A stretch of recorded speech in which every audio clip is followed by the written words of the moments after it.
Listen carefully to this story. It will make your heart beat fast and your mind ask many questions. This is a true warning about promises made in the dark and debts the ancestors never forget. In the town of Ibarra, there lived a man named Deo. He was a teacher at the local secondary school. Deo was handsome with a smooth voice that made girls blush when he spoke. He had a wife named Abeni. She was a quiet woman who sold vegetables in the market.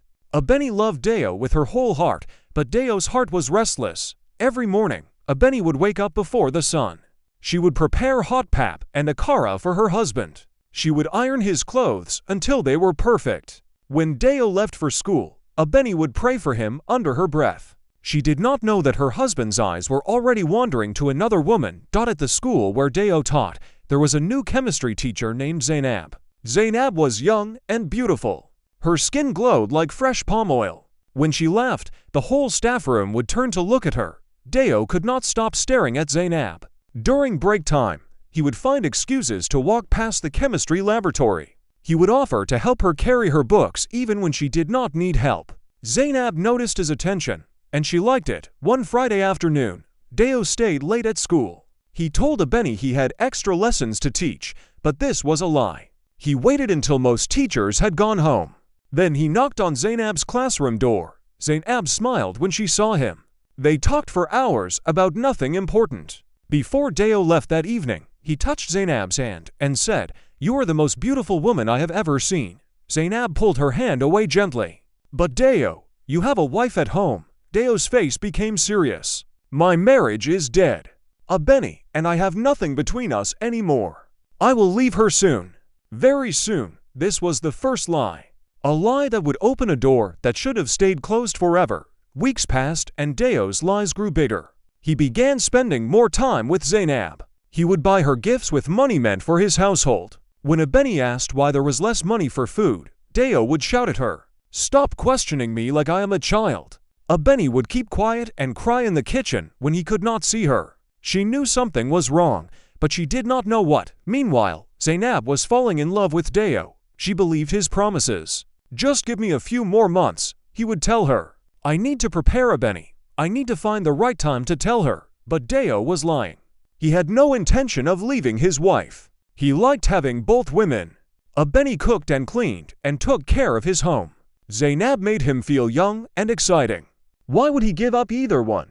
One evening, Zainab became serious. "Deo, I cannot continue like this. Either you leave your wife by the end of this month, or we are finished." Deo panicked. He did not want to lose Zainab, but he also did not want to leave his comfortable home with Abeni, so he did something very foolish. He made a sacred promise. That night, Deo took Zainab to a quiet place near the old shrine at the edge of town. The shrine belonged to the ancestors of Ibarra. It was a place people feared and respected. Nobody went there to play games. Under the full moon, Deo knelt on the ground. He picked up red clay and rubbed it on his forehead the way people do when making serious vows. "I swear on the spirits of this land," he said loudly. "I swear on my ancestors and on the gods who see everything. Before this moon appears again next month, I will leave Abeni and marry you properly, Zainab. If I break this promise, let the ancestors do with me as they wish." Zainab's eyes filled with tears of joy. She believed him completely now.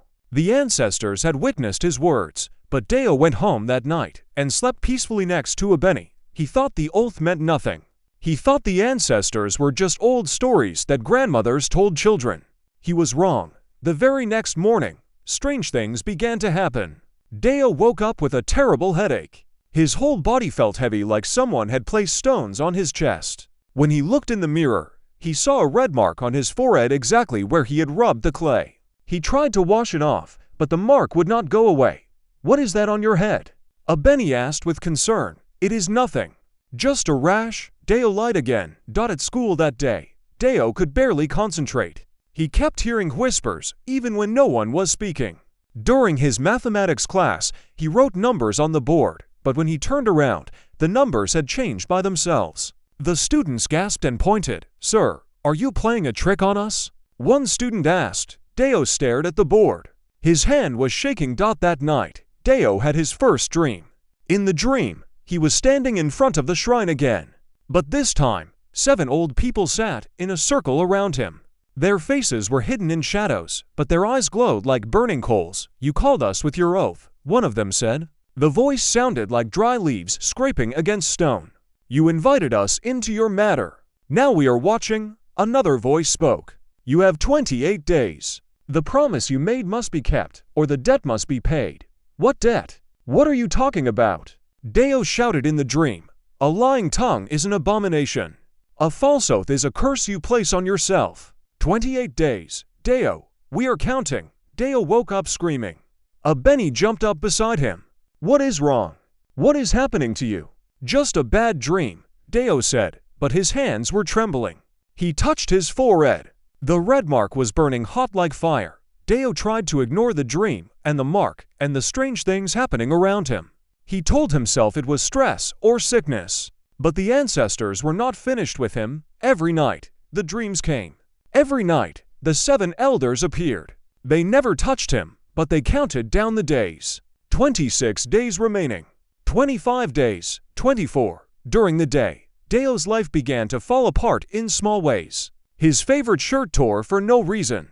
His car would not start even though the mechanic said nothing was wrong. Food began to taste like sand in his mouth. Even water tasted bitter.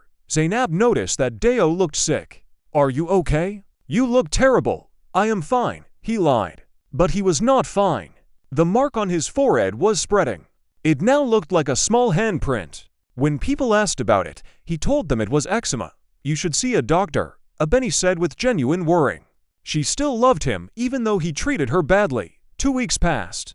Deo had not left a Benny. He had not even mentioned divorce to her. Meanwhile, Zainab was making wedding plans. She showed him pictures of wedding dresses and venues. "Deo, there are only 2 weeks left in the month. When are you going to tell her?" "Soon, very soon," Deo said. His voice sounded weak. The mark on his forehead had spread to his neck now. It looked like fingers wrapping around his throat. That night, the dream was different. This time, Deo found himself standing in a village he did not recognize. The 7 elders were there, but now he could see their faces clearly. They were his own ancestors. His great-grandfather. His great-great-grandmother. People from his bloodline who had died long ago.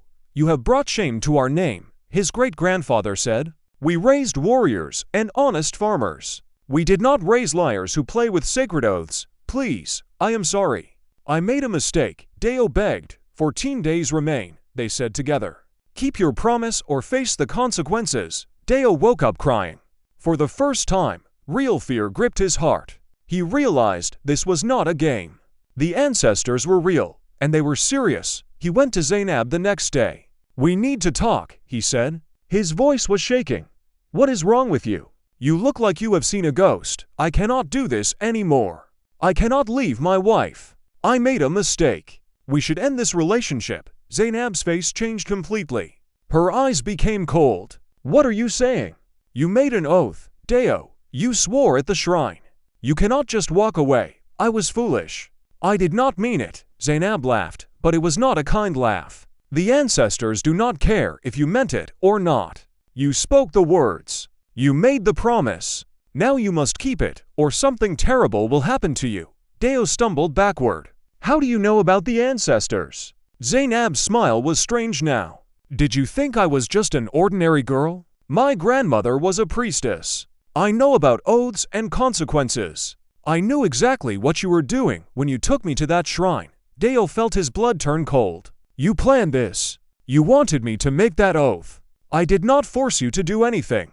You chose to lie. You chose to make a sacred promise you did not intend to keep. Now you must face what comes next." That very evening, things got worse for Deo. The mark on his body had spread to his chest. It looked like a complete handprint now, as if someone was grabbing him from the inside. His breathing became difficult. A Benny was terrified. "We must go to the hospital. Something is very wrong." At the hospital, the doctors ran many tests. They could not find anything wrong with Deo's body. "All your results are normal," the doctor said, confused. "But you are clearly suffering." One old nurse pulled Deo aside. She was from a village near Ibarra. She looked at the mark on his chest, and her eyes widened. "Young man, this is not a medical problem. This is a spiritual problem. What have you done? Who have you angered?" Deo's mouth opened and closed, but no words came out. The nurse shook her head suddenly. You need to see someone who deals with these matters. A hospital cannot help you. Deo went home that night more afraid than ever. He had 10 days left. The dreams were now coming even when he was awake. He would be walking down the street and suddenly see the 7 elders standing on the corner watching him. He would blink and they would disappear. People at school began to avoid him. There is something wrong with that man, they whispered. Even the students could sense it. They said his shadow looked strange, like it had extra hands reaching out from it. Benny prayed for her husband every day. But she did not know what she was praying against. With 1 week remaining, Deo finally broke down. He went to a traditional healer named Baba Ogun. Baba Ogun was known throughout Abara as a powerful man who could speak with spirits. Deo told him everything. The affair with Zainab. The oath at the shrine. The dreams and the mark and the countdown. Baba Ogun listened carefully. When Deo finished, the old man was quiet for a long time. Finally, he spoke. You have done something very foolish. The ancestors do not make jokes. When you swear an oath on sacred ground, you create a spiritual contract. Can you break it? Can you help me? Baba Ogun shook his head slowly. I cannot break what you have created. The only way forward is to fulfill the promise or pay the price. What is the price? Deo asked, though he was afraid of the answer. Your life, or someone close to you. The ancestors will collect what they are owed. Deo's legs gave out. He fell to his knees. Please, there must be another way. Baba Ogun thought for a moment. There is one possibility. If you confess everything to your wife and ask for her forgiveness, if she forgives you from her heart completely, the ancestors might show mercy. But it must be real forgiveness, not forced. Deo went home that night with a heavy heart. He knew what he had to do, but he was terrified. How could he tell Benny everything? She would hate him. She would leave him, but staying silent meant death. That night, Deo sat Benny down. His hands were shaking. The mark on his chest was now glowing faintly in the dark. Benny, I need to tell you something. And after I tell you, you might never forgive me. Benny's eyes were wide with fear. What have you done, Deo? And so Deo confessed everything. The affair with Zainab, the lies, the oath at the shrine, the curse that was now killing him. He told her about the ancestors and the countdown and the dreams. Benny listened in complete silence. Tears rolled down her face, but she did not interrupt. When Deo finished speaking, Benny stood up and walked to the window. She looked out at the night sky for a very long time. Deo waited, his heart pounding so hard he thought it might burst. Finally, Benny spoke. Her voice was quiet but steady. For 5 years, I have loved you. I woke up early every morning to make your food. I washed your clothes. I prayed for you. And all this time, you were with another woman. I am sorry, Benny. I am so sorry. Benny turned to face him. Her eyes were red from crying, but there was something else in them too. Strength. I should hate you. I should let the ancestors take you. You deserve whatever is coming. Deo's hope died. He dropped his head into his hands, but then Benny said something he did not expect. But I am not like you, Deo. I do not break my vows. When I married you, I promised to stand by you. Even now, even after everything you have done, I will not abandon you. Deo looked up, shocked. You forgive me. I did not say that, Benny replied. Her voice was firm. Forgiveness is not something I can give in one moment. You have broken my trust. You have destroyed our marriage. But I will not let you die. We will find a way to fix this curse together. That night, Benny went with Deo to see Baba Ogun. The old healer looked at Benny with respect. You are a strong woman, he said. Stronger than your husband deserves. What must we do? Benny asked. Baba Ogun explained. The ancestors want justice. Deo made a promise to leave you. He must either keep that promise or prove that he chooses you over Zainab through action, not just words. What kind of action? Deo asked. You must go back to the shrine. You must confess your lies before the ancestors and before Zainab. You must tell Zainab that you choose your wife and your marriage. Only then might the ancestors release you. Deo's face went pale. Zainab will be furious. That is the price of your lies, Baba Ogun said. 3 days remained. The mark on Deo's body had spread to his arms and legs. It looked like hands were grabbing him from every direction. He could barely walk. His breathing was shallow and painful. Abeni helped him get dressed. She held his arm as they walked to the shrine. It was midnight, the same time Deo had made his original oath. When they arrived, Zainab was already there. She stood near the shrine with a strange smile on her face. "I knew you would come," she said. "Did you come to keep your promise?" "No," Deo said, his voice weak. "I came to end this. I choose my wife. I choose Abeni." Zainab's smile disappeared. "You cannot break a sacred oath just by changing your mind." "I know," Deo said. He fell to his knees on the same spot where he had made the oath. "Ancestors of Ibarra, I have lied. I made a promise I never intended to keep. I used sacred ground for my foolishness. I am sorry." The wind began to blow even though the night had been still. Deo continued, his voice growing stronger. "I do not deserve forgiveness, but I am asking anyway. I choose my wife, Abeni. I choose the woman who has loved me faithfully even when I did not deserve it. I reject the promise I made to Zainab. Let the consequences fall on me alone." Suddenly, the 7 elders appeared. This time, Abeni and Zainab could see them too. They materialized like smoke taking shape. Their glowing eyes looked at each person standing there. One of the elders spoke. "You are a foolish man, Deo, but your wife is wise and loyal. She has taught you what true love means." Another elder looked at Zainab. "And you, daughter of the priestess, you manipulated this situation. You wanted to trap a married man using our sacred traditions. This is not the way." Zainab's confidence crumbled. "I just wanted him to keep his promise. His promise was built on lies," the elder said. "Lies have no power in the realm of truth." The eldest ancestor stepped forward. He looked ancient, like he had been dead for 1,000 years. "Deo, you will live, but you will carry a scar to remind you of this foolishness." As he spoke, the handprints on Deo's body began to fade. The pain in his chest eased, but one small mark remained over his heart. A permanent reminder. The elder turned to Zainab. "You knew what you were doing when you led him to this shrine. You bear responsibility too. For 1 year, you will feel the loneliness that Abeni felt. No man will love you during this time. Learn what it means to be alone because of someone else's betrayal." Zainab opened her mouth to protest, but the ancestors were already fading like morning mist. The last thing they said was this: "A promise made in darkness will always come to light. Choose your words carefully, for the ancestors are always listening." Then they were gone. The shrine was silent again. Normal. Zainab ran away into the night, crying. Deo never saw her again. He heard later that she left Ibarra and moved to a different town. Some people said she was broken by what happened. Others said she learned her lesson and became a better person. No one knew for sure. Deo and Abeni walked home slowly that night. Neither of them spoke until they reached their house. Inside, Abeni finally said, "I still have not forgiven you completely, Deo.